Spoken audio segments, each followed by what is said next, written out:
Welcome back into the Sports Source. This segment of our show brought to you by Safe T Systems. When it comes to home theater systems, top-of-the-line audio video equipment, fully automated systems that you can control with your phone or your tablet, Safe T Systems is the company in town to call. Trust me on that.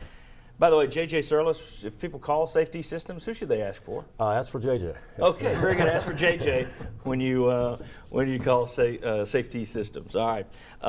Want to talk a little bit, use your expertise to break down the positions you guys played. Water Vase, I'll start with you. Aaron Medley last year comes in 20 to 26 field goals, 42 of 43 on extra points. Your thoughts on Tennessee's place kicker? That was a solid performance. So one thing that I really would like to just tell him a little bit is the second year is always the most difficult of all, simply because the first year you go in there kind of numb, not really expecting what's going to happen to you, and you just play and perform. The second year, being the guy, becomes a little bit more difficult because now a lot of expectations is placed upon you. Had a great freshman year, hope to follow it up, but to me the most important thing is what's going to happen to him between the ears. Well, and see, I want to tread carefully here on this kicker thing, okay? Uh-huh. But you do see that that's one position where a guy can have a great year this year, Right. and then the next year he's off the rails a little bit. And that's what I mean by that. The second year is very, very difficult simply because now you are the guy and there's so much expectations put upon you. That's the one thing that I've always used to tell my kids. To get to be a starter is very tough, but to maintain them being the starter and being the guy quote upon all the time, that's a really difficult situation. So hopefully he'll learn how to do that. Hopefully he'll learn how to just cope with that pressure. And actually, hopefully he'll learn not to even think about it except just perform. Let's talk about punters quickly because Tennessee, for most of the first part of last year, most of the season, they struggled. It wasn't consistent at punting. I'm being nice. I'm being nice. Then you get the back half of the season, the end of the season, I thought Matt Dart took some steps forward. But you're having to put in a new punter this year. There's a battle going on. You look down that schedule. I know people are predicting 9 and 10 wins. To me, there are a lot of 50-50 games on there. Very much so. And you better have a good punter in that situation. How important is it? I think it's crucial because of those tight games, field position, it's crucial. It's one of those deals in which that extra consistent 42, 43-yard punts, it's very important. Anytime you go to a 20-yard punt, you've put yourself in a really tough situation. Obviously, the defense goes in there going like, what the heck? All you do is punt the ball. I mean, just get it out there. But the consistent 40-yard net is absolutely crucial for this season. I see these two former defensive guys. They both nodded when you did the. They're bigger than I am, so it's going to be careful. All right, JJ and Daniel. To me, Steve Stripling has proven himself as much as anybody on that staff over there. His defensive lines have done the job. Now he gets a couple of just absolute monstrosities. I want to show a couple of photos here if we've got them. All right, folks at home, number one there is Khalil McKenzie. And what I was trying to say as we went to break, telephone poles. That's what his legs look like. Look at that. That number one looks tiny. Yeah. It does look tiny. And then, of course, small font. And number two, Shai Tuttle over there on the right-hand side of the left-hand picture, he's no small fella either. Yeah. You know what you got at defensive end. You have questions about stopping the run at defensive tackle. Let me ask you, a lot of people look at that and say, gosh, just roll them out there because they're huge, they'll get the job done. Daniel, your thoughts? Is it just about size or how much does athleticism matter? I think athleticism is everything. And knowing Coach Stripling and what he's doing, those guys right now are running more than anybody because there's a brand that he coaches every day.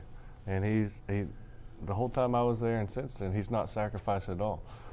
You got to play hard as a defensive lineman. It's not good just to stand there and hold blocks. You got to help get downfield. And as a defensive lineman, and JJ can say it too, the best thing in football is when you get a big body on a little body. Mm-hmm. And so when you get plays like screen plays, you get, draws, things like that, it's time to get a big body on a little one. And with number one looking like that as a freshman, there's going to be a lot of little bodies getting hurt. JJ, your thoughts on the defensive line and just the size of those guys? Those guys are beasts. I mean, that's the best thing to say. They're huge. But it comes down to a lot of it also is you have to be in certain spaces, certain positions. Daniel and I were talking about that, lining guys upright, but those guys are going to eat up two bodies in most cases. And a lot of times the responsibility is not about how many tackles these guys make, but eating up these offensive linemen and keeping linebackers free and whatnot. You can tell me those two guys right there are going to be space eaters.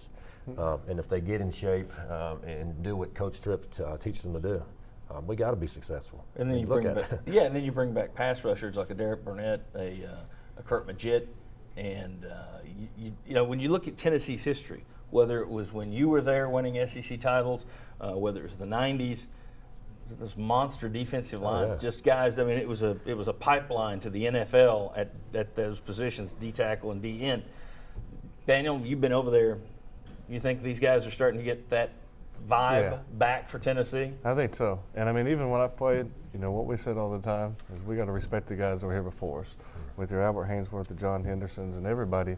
There's just so much as you get to watch and you get to learn from those guys. And so, I mean, when we broke it down every day and we said D-line you know, we meant it. And, you know, we got to meet Albert Haynesworth and all those guys and learn from them. And, you know, I'll say this too about those guys. You know, number one, number two, they're not just big bodies. You know, they're athletic. And if you've ever seen those two run, I mean, they're running better than me, and I've lost 30 pounds since I played. And you were a teammate with McKenzie's. Yeah, you know, the really thing the one thing that I love the most about that group is the difference of how their desire to get to the ball. The desire to get to the ball, not just kind of hold on to a block, but just get to the ball in a hurry. You see 9 guys going to it immediately. And that, to me, is all about coaching. Make sure that the desire attitude to get to the ball and attitude. Defense is attitude. Exactly. Yeah. It's attitude and desire. That's defense. And that's one thing, you know, it's easier to plug in a guy that's young on defense than it is on offense. Right. Because to a certain extent, you got to be right place, right time. But there's also a whole lot of just go get the guy with the ball. And you got to mold them. And but they've been able the last couple of years to put guys in there that made Derek Barnett, immediate impact. So it'll be interesting to see what kind of impact they get from McKenzie, Tuttle, and some of the other guys this year. When we come back, Fuad's going to hit me for saying this. When we come back, we're going to ask the old guys, they're old like me, their thoughts on Smokey Gray.